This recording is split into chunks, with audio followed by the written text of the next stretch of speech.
ஆதரேயர்களுக்கு வணக்கம். 2026 தேர்தல் நெருங்கி வரக்கூடிய சூழல்ல ஒவ்வொரு கட்சிகளுமே வந்துட்டு அதுக்கான ஆயத்த பணிகள்ல இறங்கியிருக்காங்க. ஆளுங்கட்சியா இருக்கட்டும், எதிர்க்கட்சியா இருக்கட்டும், புதுசா வந்திருக்கவங்களாகட்டும், இந்த தேர்தல்ல எப்படியாவது கால் பதிச்சிடணும், தடம் பதிச்சிடணும் அப்படின்னு பல்வேறு விஷயங்கள பண்ணிட்டு இருக்காங்க. அப்படிப்பட்ட சூழல்ல ஆதன் இந்த தேர்தலுக்கு ரொம்பவே ஒரு முக்கியமான ஒரு விஷயத்த எடுத்துட்டு வந்திருக்காங்க அப்படின்னே சொல்லணும்.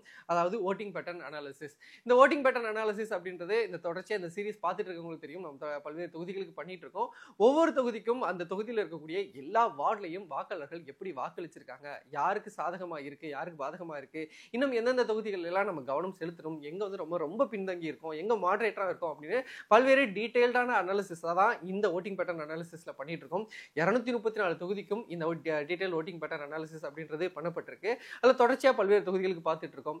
சைதாப்பேட்டை பார்த்திருக்கோம், டிநகர் பார்த்திருக்கோம், விழுப்புரம் மாதிரி ராயபுரம் மாதிரியான தொகுதிகளுக்கெல்லாம் நம்ம பார்த்துட்டு இருக்கோம். அந்த வகையில இன்னொரு தொகுதிக்கான வோட்டிங் பேட்டர்ன் அனாலிசிஸ்ல தான் நம்ம இணைஞ்சிருக்கோம். ஸோ இன்னைக்கு நம்ம பார்க்க போற ஒரு தொகுதி அப்படின்றது கொளத்தூர் சட்டமன்ற தொகுதி. சென்னையில் இருக்கக்கூடிய முக்கியமான ஒரு சட்டமன்ற தொகுதி அப்படின்றது இந்த கொளத்தூர். அதுக்கான காரணம் நம்ம எல்லாருக்குமே தெரியும். தமிழ்நாடு முதலமைச்சர் மு.க. ஸ்டாலினோட தொகுதியா இந்த கொளத்தூர் அப்படின்றது இருந்துட்டு இருக்கு. கடந்த 3 முறையா அவர் தான் வந்து அங்க வந்து சட்டமன்ற உறுப்பினராக இருந்துட்டு இருக்காரு. ஸோ அதனாலேயே இது வந்து ரொம்பவே ஒரு முக்கியத்துவம் வாய்ந்த தொகுதியா பார்க்கப்படுது. இது வந்து ரொம்ப எப்ப இருந்து இருக்கு அப்படின்னு சொல்லி பார்த்தோம்னா 2008 டீலிமிட்டேஷனுக்கு பிறகு, அதாவது தொகுதி மறுசீரமைப்புக்கு பிறகுதான் இந்த தொகுதி அப்படின்றது உருவாக்கப்படுது. இது 2008க்கு அப்புறம் தான் இந்த தொகுதி அப்படின்றது வருது. இங்க இருக்கக்கூடிய மக்கள் எப்படி இருக்காங்க அப்படின்னு சொல்லி பார்த்தோம்னா, இங்க வந்து பொதுவாகவே வந்துட்டு middle class, lower middle class இருக்கக்கூடிய மக்கள் அதிகமா இருக்காங்க. படித்த மக்கள் அதிகம் இருக்கக்கூடிய ஒரு பகுதியாகவும் இருந்துட்டு இருக்கு. salaried person நிறைய இருக்காங்க. அது மாதிரி சின்ன சின்ன தொழில்கள் செய்யக்கூடிய மக்கள், அன்றாடம் உழைக்கக்கூடிய மக்கள் வந்து அதிகமா இருக்கக்கூடிய பகுதியா கொளத்தூர் இருந்துட்டு இருக்கு. கொளத்தூரோட வாக்காளர் எண்ணிக்கை அப்படின்றது 2021 பொறுத்த வரைக்கும் 2,49,825 வாக்காளர்கள் இருக்காங்க. ஆண் வாக்காளர்கள் 1,31,669, பெண் வாக்காளர்கள் 1,36,627 அப்படின்றது தான் டேட்டாவா இருந்துட்டு இருக்கு. நம்ம ஏற்கனவே சொல்லியிருந்தோம், இது வந்து 2008 டீலிமிட்டேஷனுக்கு பிறகுதான் இந்த கொளத்தூர் தொகுதி அப்படின்றது உருவாக்கப்பட்டிருக்கு. ஸோ 2011, 2016, 2021 அப்படின்னு 3 சட்டமன்ற தேர்தலில் இந்த கொளத்தூர் தொகுதியானது சந்திச்சிருக்கு. 3லையுமே இப்போ முதலமைச்சராக இருக்கக்கூடிய மு.க. ஸ்டாலின் தான் வென்றிருக்காரு. 2011 முதல் முறையா இந்த தொகுதிக்கு தேர்தல் நடைபெறும் போது வென்றாரு. 2016 வென்றாரு. 2021 வென்று முதலமைச்சராகவும் ஆயிருக்காரு. ஸோ இது ஒரு திமுகக்கான தொகுதியாகவே பார்க்கப்படுது. பொதுவாகவே சென்னை அப்படின்றது திமுக ஸ்ட்ராங்கா இருக்கக்கூடிய ஒரு ஏரியாவா தான் பார்க்கப்படும். அதுல கொளத்தூர் வந்து ரொம்பவே முக்கியத்துவம் வாய்ந்த தொகுதியாக இருக்கு. 2011, 2016, 2021 3 முறையுமே திமுக வென்றிருக்காங்க. பர்டிகுலரா முதலமைச்சர் மு.க. ஸ்டாலின், இப்போ முதலமைச்சராக இருக்கக்கூடியவர், அவர் தான் இந்த தொகுதியில வெற்றி பெற்றிருக்காரு அப்படின்றத நம்ம பார்க்க முடியுது. ஸோ 2021 தேர்தல் ரிசல்ட்ஸ் எப்படி இருந்திருக்கு அப்படின்னு சொல்லி பார்த்தோம்னா, எம்.கே. ஸ்டாலின், முதலமைச்சர் மு.க. ஸ்டாலின் 1,05,522 ஓட்டு வாங்கியிருக்காரு. அவர் ஏற்று அதிமுக சார்பில் ஆடி ராஜாராம் 35,138. ஒரு முதலமைச்சர் கேண்டிடேட்டா இருக்கிறவர் ஒரு தொகுதி இந்த மாதிரி ஸ்டார் கேண்டிடேட்ஸ்ல நிற்கும் போது ரிசல்ட்ஸ் எப்படி வரும் நம்ம எல்லாருக்குமே தெரிஞ்சிருக்கும். அதே மாதிரியான ஒரு ரிசல்ட் தான் இங்கேயுமே 2021 வந்திருக்கு. வித்தியாசம் அப்படின்றதே 70,384 வாக்கு வித்தியாசத்துல முதலமைச்சர் மு.க. ஸ்டாலின் ஜெயிச்சிருக்காரு. ஒரு மிகப்பெரிய வெற்றி தான். அதாவது ஏற்கனவே 2 முறையும் அவர் தான் ஜெயிச்சிருக்காரு. ஸோ 3வது முறையும் அவரே இந்த தொகுதியில் திமுக ஜெயிச்சு கொடுத்துருக்காரு அப்படின்றதான் நமக்கு இந்த ரிசல்ட்ஸ்ல பார்க்க முடியுது. 2021 ரிசல்ட்ஸ் இப்படி தான் இருந்திருக்கு. முதலமைச்சர் மு.க. ஸ்டாலின் 1,05,522, எதிர்த்து அதிமுக ஆடி ராஜாராம் 35,138 வாக்குகள் இங்க 2021 வாங்கியிருக்காங்க.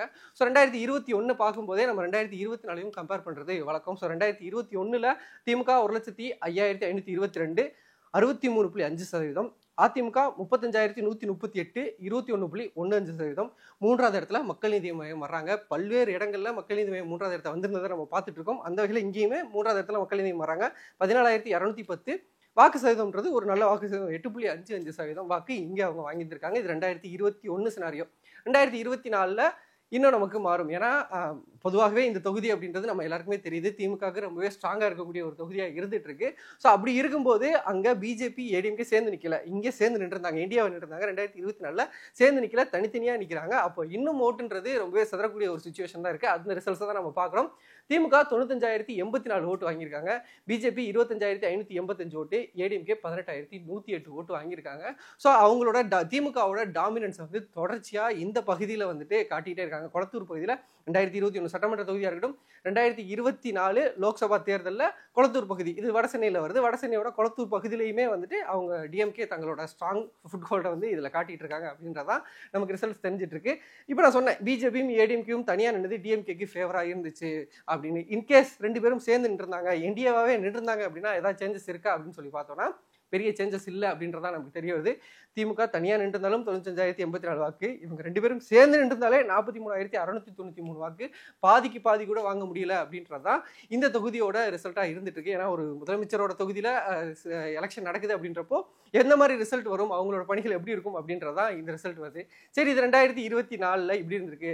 2021 திமுகவும் மக்கள் நீதி மையம் தனித்தனியாக நின்றுருந்தாங்களே, அவங்க சேர்ந்துருந்தாங்க என்ன அப்படின்னு சொல்லி பார்த்தோம்னா, ஏற்கனவே ரொம்ப ஸ்ட்ராங்காக இருக்கக்கூடிய திமுக இன்னும் ஒரு படிக்கு மேலே போகுது அப்படின்றத நமக்கு பார்க்க முடியுது. 1,19,732 வாக்கள். இஃப் இன் கேஸ் எம்என்எம் உங்களோட சேர்ந்துருந்தாங்கன்னா இவ்வளோ வாக்கள் வாங்கியிருந்திருப்பாங்க. ஏற்கனவே அதிமுக இந்த பகுதியில் பின்தங்கி தான் இருந்தாங்க. அதை தான் நமக்கு இந்த ரிசல்ட்ஸ் அப்படின்றதே காட்டுது. ஸோ 2021 2024 ரெண்டுத்துக்குமான ஒரு கம்பாரிசனையும் பார்த்துட்டோம். இந்த கால்குலேஷன் இஃப் இன் கேஸ் இந்த அரித்தமெட்டிக்லாம் இப்படி இருந்திருந்தா என்ன நடந்திருக்கும் அப்படின்ற மாதிரியான விஷயங்களையும் இப்போ நம்ம பார்த்துட்டோம். அடுத்து இந்த ஓட்டிங் பேட்டர்ன் அனாலிசிஸோட ரொம்பவே ஒரு முக்கியமான பகுதி, எல்லாரும் எதிர்பார்த்துட்டு இருக்க பகுதி அப்படின்னு சொல்லி பார்த்தோம்னா இந்த பூத் லெவல் அனாலிசிஸ் தான். நம்ம இந்த ஒரு ஓட்டிங் பேட்டர்ன் அனாலிசிஸ்னா என்ன அப்படின்னு சொல்லும் போதே மெயினாக சொன்னதே வந்துட்டு இந்த பூத் லெவல் அனாலிசிஸ் தான். ஏன்னா ஒவ்வொரு பூத்லையுமே ஒவ்வொருத்தவங்க எப்படி செயல்பட்டுருக்காங்க அப்படின்றத தெரியும் பட்சத்தில் தான் உங்களுக்கான செயல்பாடுகள் எப்படி இருக்கணும். ஒரு அந்த கட்சியாக இருக்கட்டும், அந்த கட்சியில் வேட்பாளரை நிற்கக்கூடியவர், இல்லை நம்ம வேட்பாளராக ஆகணும்னு நினைக்கிறவங்க, இல்லை வேட்பாளருக்கு அனுதாபியாக இருக்கிறவங்க அப்படின்னு பலருக்குமே அந்த பூத் லெவல் அனாலிசிஸ் தெரியும் போது தான் அவங்க இன்னும் எங்கே செயல்படணும், எங்கே வந்து நம்ம இன்னும் ஸ்டூடாக இருக்கணும் அப்படின்ற மாதிரியான விஷயங்கள் அவங்களுக்கு தெரிய வரும். அதுதான் நம்ம இந்த பூத் லெவல் அனாலிசிஸில் எல்லா தொகுதிக்குமே கொடுத்துட்ருக்கோம். கொளத்தூர் தொகுதியில் 2021 பொறுத்த வரைக்கும் மொத்தம் 424 பூத் இருந்திருக்கு. மொத்தம் 424 பூத் இருக்குது.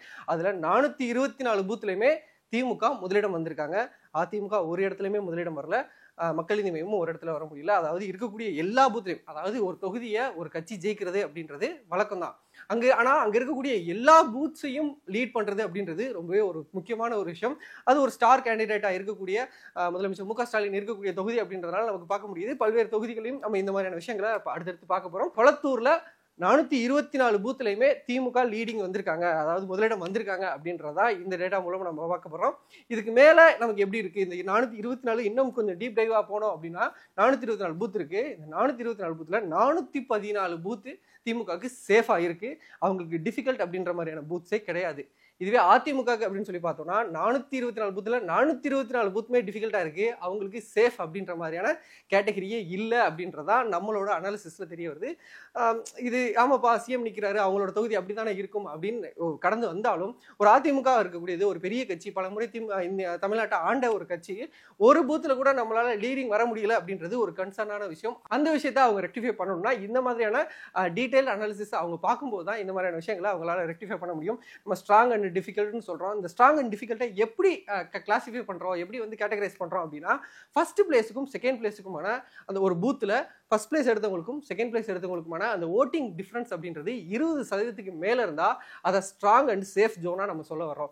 இதுவே 10% கீழே, அதாவது முதலிடத்துக்கும் ரெண்டாவது இடத்துக்கும் இருக்கக்கூடிய அந்த வாக்கு வித்தியாசம் அப்படின்றது 10% கீழே இருந்துச்சுன்னா அதை வந்து டிஃபிகல்ட் அப்படின்னு சொல்கிறோம். இந்த கேட்டகரியில் தான் பார்த்தா திமுக ரொம்பவே சேஃபாக இருக்காங்க. 414 பூத்தில் அவங்க டிஃபிகல்ட்டாக 424லையுமே அதிமுக டிஃபிகல்ட்டாக இருக்காங்க. இங்கே ஒரு 10 வந்து இல்லாமல் இருக்கலாம். அது என்ன கணக்கு அப்படின்னு பலருக்குமே யோசனை வரும். அதுக்கு நம்ம பேட்டில் கிரவுண்ட் ஃபேவரபிள் அப்படின்னு இன்னும் பல கேட்டகரிஸை வச்சுருக்கோம். அந்த கேட்டகரிஸில் தான் அந்த 10 வருது. ஸோ ஃபுல்லாக எல்லா டீட்டெயிலுமே நம்ம இதில் சொல்ல முடியாது அப்படின்றதுக்காக வெறும் ஸ்ட்ராங் அண்ட் டிஃபிகல்ட் மட்டுமே தான் நம்ம இங்கே எடுத்திருக்கோம். உங்களுக்கு ஒரு ஃபுல் டீட்டெயில் அனாலிசிஸ் வேணும் அப்படின்னா நீங்கள் ஸ்க்ரீனில் தெரிகிற நம்பருக்கு கால் பண்ணும் பட்சத்தில் இதை பற்றின ஒரு ஃபுல் டீட்டெயில்ஸ் தெரியும். ஸோ இப்போ நம்ம சொல்லிட்டோம் இங்கே ஸ்ட்ராங்காக இருக்காங்க, அவங்க டிஃபிகல்ட்டாக இருக்காங்கன்னு. எந்தெந்த இடங்கள் எல்லாம் ஸ்ட்ராங்காக இருக்காங்க, எப்படி ஸ்ட்ராங்காக இருக்காங்க அப்படின்னு தெரிஞ்சுக்கிறதுல எல்லாருக்குமே ஆர்வம் இருக்கும். அதை நம்ம பார்த்துடலாம். ஃபர்ஸ்ட் திமுக இருக்கக்கூடிய ஸ்ட்ராங்கா இருக்கக்கூடியதுல முதல் டாப் 3 இடங்களை நம்ம பார்ப்போம். திமுக ஸ்ட்ராங்கா இருக்கக்கூடிய முதல் 3 இடங்கள்ல முதல்ல வருது polling station number 196, polling area Ayanavaram, ward number 69, Madhurapillai street, Chennai 999. இந்த இடத்துல திமுக ரொம்பவே ஸ்ட்ராங்காக இருக்காங்க. ஏன்னா திமுக 542 ஓட்டு வாங்கியிருக்காங்க, ஏடிஎம்கே 84 ஓட்டு தான் வாங்கியிருக்காங்க. டிஃப்ரென்ஸ் அப்படின்றது ஒரு 458 ஓட்டு டிஃப்ரென்ஸில் ரொம்பவே கம்ஃபர்டபுளாக இருக்காங்க திமுக. ஸோ அதனால இந்த இடம் டாப்பில் வருது. அடுத்து polling station number 146, Sembiyam, ward number 68, Subramaniya Thottam, main road. Sembiyam, ward number 68, Subramaniya Thottam, first street. Sembiyam, ward number 68, Subramaniya Thottam, second street. இந்த இடத்துலையுமே திமுக ரொம்பவே ஸ்ட்ராங்காக இருக்காங்க. திமுக 437 ஓட்டு வாங்கியிருக்காங்க, அதிமுக வெறும் 62 ஓட்டு தான் வாங்கியிருக்காங்க. டிஃப்ரென்ஸ் அப்படின்றது 375. ஸோ இதனால அது இவங்களோட டாப்பில் இருக்கக்கூடிய இன்னொரு இடமா வருது. அடுத்து வரக்கூடிய இடம் போலிங் ஸ்டேஷன் நம்பர் 222, அகரம், வார்டு நம்பர் 67, செங்கலவராயன் ஸ்ட்ரீட் இந்த இடத்துல திமுக ரொம்ப ஸ்ட்ராங்காக இருக்காங்க. 435 ஓட்டு வாங்கியிருக்காங்க. அதிமுக வெறும் 80 ஓட்டு தான் வாங்கியிருக்காங்க. டிஃப்ரென்ஸ் அப்படின்றதே ஒரு 355 ஓட்டு இருக்கு. ஸோ திமுகவோட ஸ்ட்ராங்கான இடங்கள் அப்படின்றது ஒரு 400க்கு மேலே இருக்குது. அதில் ஒரு டாப் 3 இடங்களை மட்டுமே நம்ம இங்கே எடுத்து சொல்லியிருக்கோம். ஸோ இதுதான் அவங்களுக்கு சேஃபாக இருக்கக்கூடிய இடம். அதிமுக அப்படின்னு சொல்லி பார்த்துட்டோம்னா அவங்களுக்கு சேஃப் அப்படின்றது எதுவுமே இல்லை அப்படின்றதான் ரொம்ப ஒரு கன்சர்னான விஷயம். ஸோ அடுத்து டிஃபிகல்ட்டான இடங்கள் அப்படின்னு சொல்லி பார்த்தோம்னா திமுகவுக்கு இங்கே டிஃபிகல்ட்டான இடமே இல்லை. அதிமுகவுக்கு இருக்கக்கூடிய 424 பூத்ஸ்மே டிஃபிகல்ட் தான். இந்த 424 பூத்லையுமே அவங்க ரொம்ப இறங்கி வேலை செய்யணும். இன்னும் ரொம்ப முக்கியமாக வேலை செஞ்சாதான் ஸோ அந்த டிஃபரன்ஸ் அப்படின்றத குறைக்க முடியும் அப்படின்றத பார்க்க முடியும். இந்த 424ல் எங்கே ரொம்ப வீக்காக இருக்காங்க மொத்தமுமே இருக்கும்போதுல அதுல ரொம்ப மோசமா எங்க ரொம்ப வீக்கா இருக்காங்க அப்படின்றத நம்ம இப்ப பாத்திரலாம். சோ அதுல அதிமுக வீக்கா இருக்கக்கூடிய முதல் 3 இடங்கள்ல ஃபர்ஸ்ட் வரக்கூடியது polling station number 196 Ayanavaram ward number 69 Madhurapillai street Chennai 999. அங்க வந்து திமுக 542 ஓட்டு வாங்கியிருக்காங்க. அதிமுக வெறும் 84 ஓட்டு தான். உங்களுக்கு டாப் 3ல முதல் 3 இடங்கள் பார்த்தோம். அதே தான் உங்களுக்கு வீக் 3 இடங்கள்ல வருது. ஸோ 488 ஓட்டு வித்தியாசத்துல அதிமுக பின்னடங்கி இருக்காங்க. அடுத்து வரக்கூடிய polling station number 146 Sembiyam ward number 68 Subramaniya Thottam main road, Sembiyam ward number 68 Subramaniya Thottam first street, Sembiyam சுப்பிரமணியா Thottam second street. இந்த இடத்துல திமுக ரொம்ப ஸ்ட்ராங்காக இருக்காங்க. அதிமுக ரொம்ப வீக்காக இருக்க இடங்கள்ல முக்கியமான செகண்ட் இடமா அது வருது. அடுத்து தேர்ட் வரக்கூடியது போலிங் ஸ்டேஷன் நம்பர் 222 அகரம் வார்டு நம்பர் 67 செங்கல்வராயன் ஸ்ட்ரீட். திமுக 435 ஓட்டு, அதிமுக வெறும் 80 ஓட்டு. டிஃப்ரென்ஸ் அப்படின்றது 355க்கு மேலே இருக்கு. ஸோ இதுதான் யூஸ்வலாக இவங்களுக்கு ஸ்ட்ராங் அண்ட் வீக்குன்னு இருக்கும், அவங்களுக்கு ஸ்ட்ராங் அண்ட் வீக்குன்னு இருக்கும்.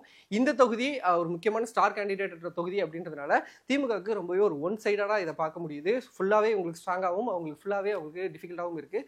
ஸோ இந்த இடங்களில் இப்போ நம்ம ஒரு டாப் 3 இடங்கள் மட்டும், இவங்க டாப் 3 சேஃபாக இருக்கணும், அவங்க டாப் 3 வீக்காக இருக்க இடங்கள் மட்டும் சொல்லியிருந்தோம். இதை தாண்டி இன்னும் எங்கெங்கெல்லாம் வந்து நெருங்கி வர்றாங்க, எங்கே கொஞ்சம் மிஸ் பண்ணியிருக்காங்க அப்படின்ற மாதிரியான இந்த இடங்கள் எல்லாமே வந்து நம்ம ஃபுல் அனாலிசிஸில் இருக்குது. அதை பற்றின டீட்டெயிலாக அனாலிசிஸ் வேணும் அப்படின்னா நீங்கள் ஸ்க்ரீனில் தெரிகிற நம்பருக்கு கால் பண்ணலாம். 2024 வடசென்னை நாடாளுமன்ற தொகுதிக்கு உட்பட்ட இந்த கொளத்தூர்ல மொத்தம் 239 பூத்ஸ் இருக்கு. அந்த 239 பூத்லயுமே முதலிடம் திமுக வர்றாங்க. ஒரு இடத்துல கூட அதிமுகவிலையும் முதலிடம் வர முடியல, பாஜகவிலையுமே முதலிடம் வரல. இங்க அதிமுக பாஜக தனித்தனியா நின்று இருந்தாங்க. 2 பேராலையுமே ஒரு இடத்துல கூட முதலிடம் வர முடியல அப்படின்றதா இந்த டேட்டா. 2021 மாதிரியே தான் இந்த டேட்டாவும் இருந்திருக்கு. ஸோ அதுக்கடுத்து அப்புறம் இன்னும் உள்ள போனோம் அப்படின்னா இந்த 239 எப்படி இருந்திருக்கு அப்படின்னு சொல்லி பார்த்தோம்னா அங்கேயும் அப்படிதான். திமுக 232 இடங்கள்ல ஸ்ட்ராங்கா இருக்காங்க. அதிமுகவும் சரி பாஜகவும் சரி 239 இடங்கள்லையுமே டிஃபிகல்ட்டான இடமா தான் இருக்குது. அவங்களுக்கு ஸ்ட்ராங் சேஃப் அப்படின்ற மாதிரியான இடங்கள் எதுவுமே இல்லை. ஏற்கனவே நம்ம ஸ்ட்ராங்னா என்ன டிஃபிகல்ட்னா என்ன அப்படின்றத நம்ம சொல்லிட்டோம். 2024லையுமே இருக்கக்கூடிய 239 பூத்ஸில் திமுகவுக்கு 232 இடங்களும் ஸ்ட்ராங்காக இருந்திருக்கு, சேஃபாக இருந்திருக்கு. அது அதிமுகவும் சரி பாஜகவும் சரி இருக்கக்கூடிய எல்லா பூத்துமே டிஃபிகல்ட்டான பூத்தாக தான் கிளாசிஃபை ஆகிருந்திருக்கு. ஸோ இதில் நம்ம இன்னும் அந்த டாப் 3 இடங்களை நம்ம பார்க்கலாம். திமுக ரொம்பவே ஸ்ட்ராங்காக இருக்கக்கூடிய இடங்களில் முதல் 3 இடங்களில் ஃபர்ஸ்ட் வர்றது polling station number 162 Sembiyam ward number 67 Thillainayagam second street, Sembiyam ward number 67 Thillainayagam third street, Sembiyam ward number 67 Thillainayagam 5th cross lane, Sembiyam ward number 67 Thillainayagam 6th street. இந்த இடத்துல திமுக ரொம்பவே ஸ்ட்ராங்காக இருக்காங்க. மொத்தம் 691 ஓட்டு வாங்கியிருக்காங்க. அதிமுக வெறும் 38 ஓட்டு, பிஜேபி 18 ஓட்டு. டிஃப்ரென்ஸ் அப்படின்றது 673 இருக்குது அப்படின்றனால இது அவங்களுக்கு சேஃபாக இருக்கக்கூடிய டாப் இடங்களாக வருது. ஸோ அடுத்து 2வது வரக்கூடிய போலிங் ஸ்டேஷன் 221 அகரம் வார்டு நம்பர் 69 ஜெகநாத் ராஜா ஸ்ட்ரீட், அகரம் வார்டு நம்பர் 69 திம்மாசாமி தர்கா ஸ்ட்ரீட். இந்த இடத்துலையுமே திமுக ரொம்ப ஸ்ட்ராங்காக இருக்காங்க. திமுக 691 ஓட்டு வாங்கியிருக்காங்க, பிஜேபி 19, அதிமுக 52.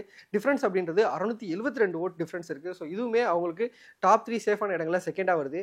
அதில் தேர்ட் வரக்கூடிய இடம் அப்படின்னு சொல்லி பார்த்தோன்னா polling station 149 Sembiam ward number 67 தீட்ஸ் garden 5th cross street, Sembiyam ward number 67 தீட்ஸ் கார்டன் 6th கிராஸ் ஸ்ட்ரீட். இந்த இடத்துலையுமே திமுக ரொம்ப ஸ்ட்ராங்காக இருக்காங்க. திமுக 635 ஓட்டு வாங்கியிருக்காங்க, பிஜேபி 22, அதிமுக 41.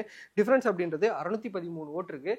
ஸோ திமுக இருக்கக்கூடிய எல்லா இடங்கள்லையுமே ஸ்ட்ராங்காக இருக்காங்கன்னு நம்ம சொல்லியிருந்தோம். அதில் ஒரு டாப் 3 மட்டும் சொல்லியிருந்தோம். இப்போ அதிமுகவும் பாஜகவும் 239 இடங்கள்லையுமே வீக்காக இருக்காங்க. அவங்களுக்கு எல்லாமே டிஃபிகல்ட்டான இடம் அப்படின்றத சொல்லியிருந்தோம். இந்த 239ல் இருக்க டாப் 3 இடங்களை பார்த்துருவோம். முதல்ல பிஜேபிக்கு இங்கே ரொம்ப வீக்காக இருக்கக்கூடிய முதல் 3 இடங்களை பார்க்கலாம். Polling station number 162 Sembiyam ward number 67 Thillainayagam second street, Sembiyam ward number 67 Thillainayagam third street, Sembiyam ward number 67 Thillainayagam 5th cross street 4th lane, Sembiyam ward number 67 Thillainayagam 6th cross street. இங்கே பிஜேபி ரொம்பவே வீக்காக இருக்காங்க. ஏன்னா வெறும் 18 ஓட்டு தான் வாங்கியிருக்காங்க. ஸோ இவங்க கவனிக்க வேண்டிய இடங்கள்ல ரொம்ப முக்கியமான இடமா அது வருது. அடுத்து போலிங் ஸ்டேஷன் நம்பர் 221 அகரம் வார்டு நம்பர் 69 ஜெகநாதா ராஜா ஸ்ட்ரீட், அகரம் வார்டு நம்பர் 69 திம்மாசாமி தர்கா ஸ்ட்ரீட். இந்த இடத்துலையுமே பிஜேபி ரொம்ப வீக்காக இருக்காங்க. வெறும் 19 ஓட்டு தான் வாங்கியிருக்காங்க. இவங்களுக்கும் முதலிடத்தில் இருக்கும் டிஃப்ரென்ஸ் அப்படின்றது 600க்கு மேலே இருக்குது அப்படின்றனால அவங்களோட ரொம்ப கவனிக்கப்பட வேண்டிய பூத்தில் அதுவும் வருது.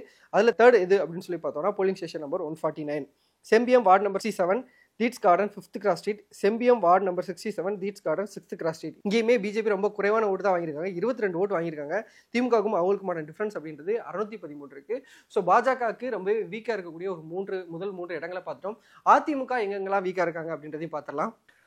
அதிமுக வீக்காக இருக்கக்கூடிய முதல் 3 இடங்களில் ஃபர்ஸ்ட் வர்றது polling station number 162, Sembiyam ward number 67 Thillainayagam 2nd street, Sembiyam ward number 67 Thillainayagam 3rd street, Sembiyam ward number 67 Thillainayagam 5th cross lane, Sembiyam ward number 67 Thillainayagam 6th cross street.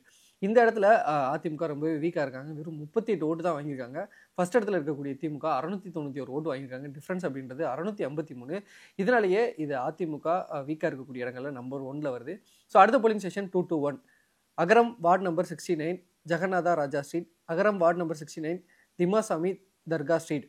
இந்த இடத்துலையும் அதிமுக ரொம்ப வீக்காக இருக்காங்க, 52 ஓட்டு தான் வாங்கியிருக்காங்க. திமுகவும் அவங்களுக்கும் உள்ள வித்தியாசம்ன்றது 639 ஓட்டு.